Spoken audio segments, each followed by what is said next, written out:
हर 12 वर्षों में गंगा के पवित्र तट पर महाकुंभ लगता है, आस्था का महासागर, जहां लाखों साधु संत, अघोरी और श्रद्धालु अपनी आत्मा की मुक्ति के लिए डुबकी लगाते हैं। लेकिन हर 12 वर्षों में एक अनकहा रहस्य भी जन्म लेता है, एक ऐसा रहस्य जो मृत्यु से भी परे है। कुछ कहते हैं कि महाकुंभ की रातों में कोई ऐसी शक्ति जागृत होती है जो इंसान के शरीर और आत्मा दोनों को अपने वश में कर सकती है। और इस बार उसी महाकुंभ में कुछ ऐसा होने वाला था जिसे सुनकर आपकी रूह कांप उठेगी। कहानी की शुरुआत कुंभ मेले की रात थी। चांद आधा ढका हुआ था और गंगा की लहरों पर ठंडी धुंध छाई थी। लाखों श्रद्धालु आस्था के दीप जलाकर अपनी प्रार्थनाएं कर रहे थे। लेकिन उसी भीड़ में एक वृद्ध महिला, जिसका चेहरा जुर्रियों से भरा था, बेसुध गंगा की लहरों को ताक रही थी। उसकी आंखों में एक अजीब सी पीड़ा थी, जैसे किसी खोए हुए अतीत को तलाश रही हो। उसके कपड़े मैले थे, बाल उलझे हुए और शरीर कांप रहा था। अचानक उसने पास खड़े एक नौजवान का हाथ पकड़ लिया और फुसफुसाकर कहा, बेटा मत जाना, इस बार महाकुंभ में मौत ही नहीं, आत्माओं का भी मेला लगा है। नौजवान घबरा गया और अपना हाथ छुड़ाकर पीछे हट गया। लेकिन अगले ही पल वह बूढ़ी औरत जमीन पर गिर पड़ी। उसकी आंखें ऊपर की ओर पलट गई और मुंह से छाग निकलने लगा। लोग डरकर दूर हट गए, कोई भी उसे छूने की हिम्मत नहीं कर रहा था। अचानक उसके शरीर से भयंकर चीत्कार निकली, तुम सब मरने वाले हो। और फिर बूढ़ी औरत की आंखें सुर्ख हो गई, उसका शरीर छटपटाने लगा और फिर जैसे कोई अदृश्य शक्ति उसे घसीटने लगी। देखते ही देखते वह गंगा में गिर पड़ी और पानी में समा गई। लेकिन चौंकाने वाली बात यह थी कि गंगा की लहरें शांत थी, एक भी हलचल नहीं हुई, जैसे वह कभी वहां थी ही नहीं। लोगों ने जब ये दृश्य देखा तो कुछ की आंखों से आंसू बह निकले। एक वृद्ध साधु, जिसने ये सब अपनी आंखों से देखा था, फूट फूट कर रोने लगा और कांपती आवाज में कहा, वह लौट आई है। सैकड़ों वर्षों बाद ये महाकुंभ अंतिम होगा, ये रक्त कुंभ बनने वाला है। ये सुनते ही वहां खड़े लोगों के रोंगटे खड़े हो गए। भीड़ में हलचल मच गई। लेकिन इससे पहले कि कोई कुछ समझ पाता, पास की शिव मूर्ति की आंखों से खून की धारा बहने लगी। लोग चिल्लाने लगे, भागने लगे, लेकिन रास्ते बंद हो चुके थे। चारों ओर धुंध फैल गई और उस धुंध में एक छाया उभरने लगी, एक लंबी डरावनी आकृति, जिसके हाथों में रुद्राक्ष की माला थी और चेहरा राख से पुता हुआ था। महाकुंभ की अघोरनी आ चुकी है। गंगा के किनारे अफरा तफरी मच चुकी थी। श्रद्धालु चीखते हुए इधर उधर भागने लगे, लेकिन कोई भी ये समझ नहीं पा रहा था कि यह सब अचानक कैसे हो गया। हवा में जलते हुए दीपक खुद ब खुद बुझने लगे, शिविरों के तंबू उड़ने लगे और गंगा का पानी धीरे धीरे लाल हो रहा था। उसी अफरा तफरी के बीच वेदांत नाम का एक युवा पत्रकार अपने कैमरे के साथ वहां खड़ा सब रिकॉर्ड कर रहा था। उसका यकीन नहीं हो रहा था कि यह सब सच में हो रहा है। कैमरे की लाइट बार बार झपक रही थी और अचानक स्क्रीन पर अजीब आकृतियां बनने लगी, जैसे कोई आंखों से उसे घूर रहा हो। ये सब भ्रम है, वेदांत ने खुद को समझाने की कोशिश की। लेकिन तभी वेदांत के पीछे कोई खड़ा था। उसने धीरे से अपना सिर घुमाया और जो उसने देखा, उसने उसकी रूह तक को हिला दिया। अघोरनी का पहला निशाना, सामने एक स्त्री खड़ी थी, मगर इंसान नहीं लग रही थी। उसकी आंखें कोयले जैसी काली थी, बाल उलझे हुए और पूरे शरीर पर राख पुती हुई थी। उसके होंठ धीरे धीरे खुले और उसके अंदर से एक सड़ी गली बदबू निकली। तुम यहाँ नहीं होना चाहिए। उसकी आवाज किसी गहरी गुफा से आती हुई सी लग रही थी। वेदांत का शरीर जड़ हो गया, उसके पैरों ने जैसे जमीन पकड़ ली थी।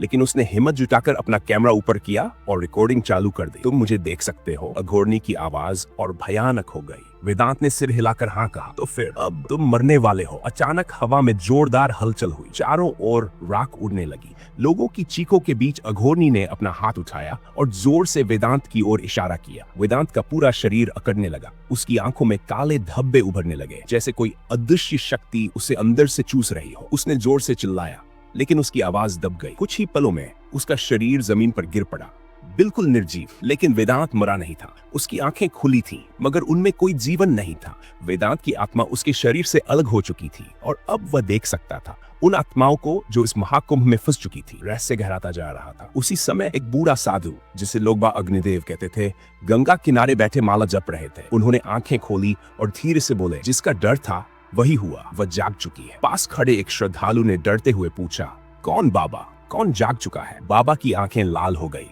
उन्होंने कांपती आवाज में कहा, महाकुंभ की अघोरनी, वह जो 12 वर्षों बाद जागती है, वह जो केवल साधारण इंसानों की नहीं, आत्माओं की भी बलि लेती है। श्रद्धालु के शरीर में ठंडक दौड़ गई। लेकिन बाबा, वह कौन है? बाबा ने गहरी सांस ली और बोले, जिसके बारे में कोई बोलता नहीं, जिसकी कथा ग्रंथों में भी दर्ज नहीं, जिसे स्वयं भगवान शिव ने श्राप दिया था। श्रद्धालु कांपने लगा। क्या वह भूतनी है? बाबा की आंखों में अजीब सी चमक आई। वह भूतनी नहीं है, वह शिव की सबसे भयानक साधिका थी।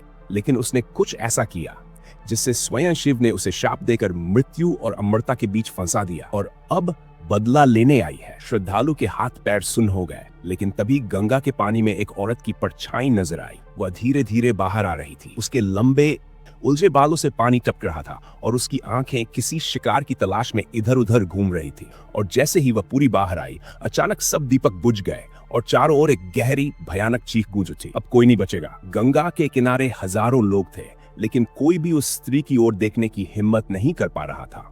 उसके कदम जैसे जैसे आगे बढ़ रहे थे, हवा और ठंडी होती जा रही थी। उसके गले में मुंडमाला थी और उसकी आंखों में भयानक अंधकार भरा था। बाबा अग्निदेव ने आंखें बंद करके मंत्रोच्चार शुरू किया, लेकिन तभी अघोरनी की कर्कश हंसी गूंजी। मंत्रों से मुझे बांधने की कोशिश मत करो बाबा। 12 वर्षों तक मैं तरपती रही, अब मैं मुक्त हूँ। बाबा ने आंखें खोली। लेकिन तुझे मुक्त करना संसार के लिए एक महाविनाश होगा। अघोरनी ने अपनी सूखी हड्डियों से भरी उंगलियां बाबा की ओर उठाई। अचानक बाबा का शरीर अकड़ने लगा। उनकी आंखों में दर्द उमड़ आया। वे कांपते हुए बोले, तू आखिर चाहती क्या है? अघोरनी की आंखों में आंसू छलका है। मैं सिर्फ अपना अधिकार वापस चाहती हूँ। मैं वो अघोरनी हूँ जिसे भगवान शिव ने स्वयं अमृत का वरदान दिया था, लेकिन मैं लालची हो गई। मैंने मृत्यु पर भी विजय पाना चाहा और इसी कारण शिव ने मुझे शाप देकर मृत्यु और अमरता के बीच फंसा दिया। मैं ना पूरी तरह मर सकती हूँ, ना पूरी तरह जीवित हूँ। इस शाप से मुक्ति के लिए मुझे एक बलि चाहिए, किसी ऐसे की जो दिव्य आत्मा हो, वेदांत की आत्मा और अघोरनी का भयानक रहस्य। बाबा अग्निदेव समझ गए कि अघोरनी किसकी बलि चाहती थी। वेदांत की। वेदांत की आत्मा अब भी अघोरनी के सामने खड़ी थी,